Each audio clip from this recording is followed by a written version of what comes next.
Veamos ahora la nomenclatura de algunos compuestos. Bueno, recordemos, cuando hablamos de nomenclatura tradicional, hablamos de algunas terminaciones, ¿no? Algunos sufijos como oso, ico, hipooso y perico, ¿no? Entonces, vamos a ver cómo utilizar eso, ¿no? Recordemos que oso hace referencia al menor estado de oxidación y el hipooso hace si hay tres estados de oxidación, hace referencia al menor, ¿no? Oso hace referencia al menor si hay dos estados de oxidación presentes, ¿no?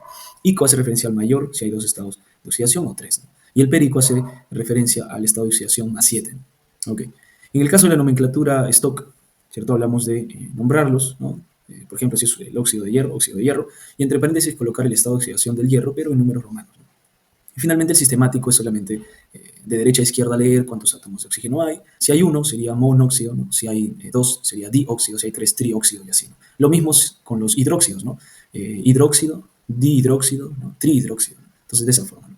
Bien, veamos entonces cómo utilizar todas esas formas de nombrar, ¿no? Por ejemplo, vemos por aquí al óxido ferroso, ¿no? Entonces, me doy cuenta que si usa oso, ¿cierto? Está usando el menor estado de oxidación, entonces tendría el hierro con el oxígeno, donde el hierro está interactuando con más 2 y el oxígeno con menos 2. ¿Cierto? Entonces, más 2 menos 2 se cancelan, entonces hay un equilibrio eléctrico, entonces podemos decir que no debemos de añadir ningún átomo, ¿no? O sea, ya hay un equilibrio eléctrico. Entonces, la fórmula sería Fe o no, o sea, hierro y oxígeno.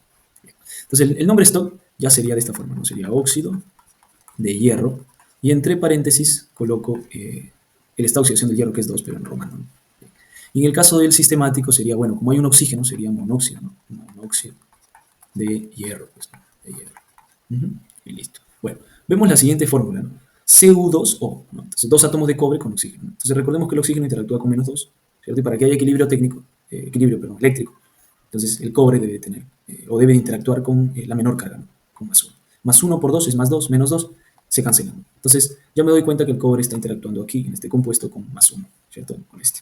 Bueno, entonces voy a utilizar aquí el oso también, ¿no? Entonces sería óxido, eh, cuproso, ¿no? Cuproso, ¿cierto? Bueno, el stock sería entonces óxido de cobre, y entre paréntesis, 1 en romano.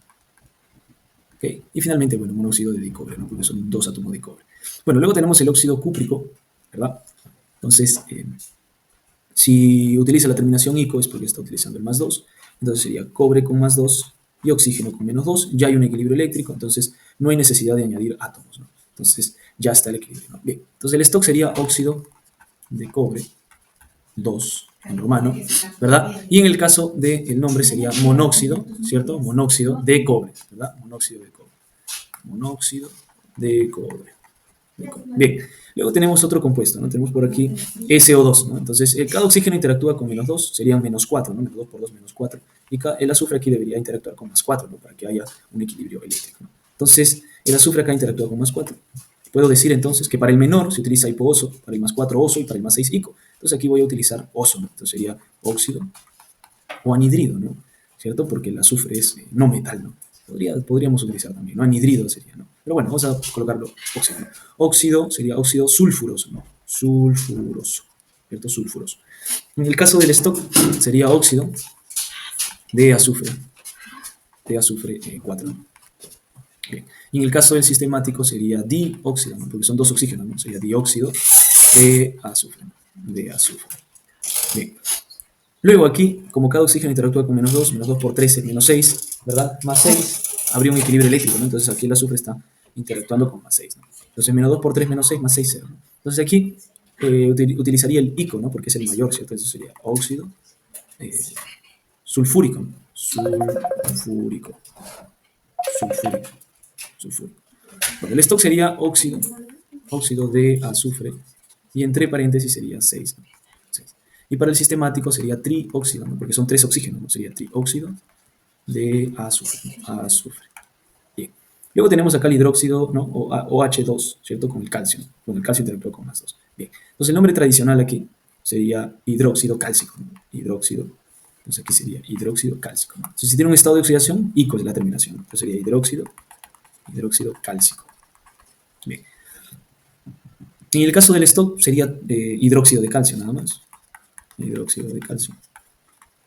Aquí no colocamos nada entre paréntesis debido a que el calcio no tiene más estados de oxidación, ¿no? Para poder diferenciar, entonces no hay necesidad, ¿no? Hidróxido de calcio. Bien. Y luego por otro lado tenemos la nomenclatura sistemática. La sistemática sería dihidróxido, ¿no? Son dos OH, entonces sería dihidróxido de calcio. Bien. Tenemos a hidróxido alumínico, entonces sería OH, aluminio. Como interactúa con más 3 debe de haber 3 OH, ¿no? Bien. El nombre stock sería hidróxido de aluminio. Hidróxido de aluminio. No habría necesidad de poner paréntesis porque el aluminio también interactúa o tiene un estado de oxidación. Bueno, el sistemático sería trihidróxido, ¿no? Sería hidróxido de aluminio. De aluminio. Bien. En el siguiente compuesto, bueno, tendríamos el fluoruro. Y como es un estado de oxidación, sería fluoruro. Ajá.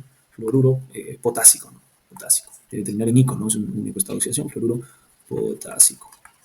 En el caso del stock sería fluoruro de potasio, ¿no? Fluoruro de potasio. No habría necesidad de poner paréntesis porque solo es un estado de oxidación. Y finalmente el sistemático monofluoruro de potasio, ¿no? Porque es un átomo de flúor, ¿no? Bien. Tendríamos entonces para el siguiente compuesto, el hidruro, tendríamos hidruro, como tiene un estado de oxidación magnésico, ¿no? Terminando en ico, ¿no? Bien, luego tendríamos acá el hidruro de magnesio. Hidruro de magnesio. Y finalmente, bueno, el dihidruro de magnesio, porque son dos átomos de hidrógeno, ¿no? Dihidruro, ¿verdad? Bien, finalmente tenemos un ácido, y aquí sería, pues, cada oxígeno interactúa con menos 2, cada hidrógeno con más 1 por 3 es más 3, menos 2 por 4 es menos 8. Entonces, el átomo de fósforo, ¿verdad? Debe interactuar con más 5, ¿no? Para que pueda haber un equilibrio eléctrico, ¿no? Entonces, más 5 más 3 más 8 menos 8, 0. Entonces, la idea es que veamos con qué interactúa el elemento, ¿no? Para poder decir cómo nombrarlo, ¿no? Entonces, este es un ácido, entonces sería el ácido, y en este caso como tenemos aquí el mayor, sería fosfórico, ¿no? Fosfórico, no termina en ico, ¿no? Si hubiese sido más 1, sería ácido hipofosforoso. Si fuese más 3, sería ácido fosforoso. Y si como es más 5, es ácido fosfórico, ¿no? Terminación en ico, ¿no? Okay. Finalmente, aquí tenemos al bromuro de hidrógeno, ¿okay? Y eso es porque está en estado gaseoso, ¿no? En cambio, cuando está en solución acuosa, ¿cierto? Ahí sí le colocamos ácido bromídrico, ¿no? Entonces acá sería ácido bromídrico, ¿no? Bromídrico.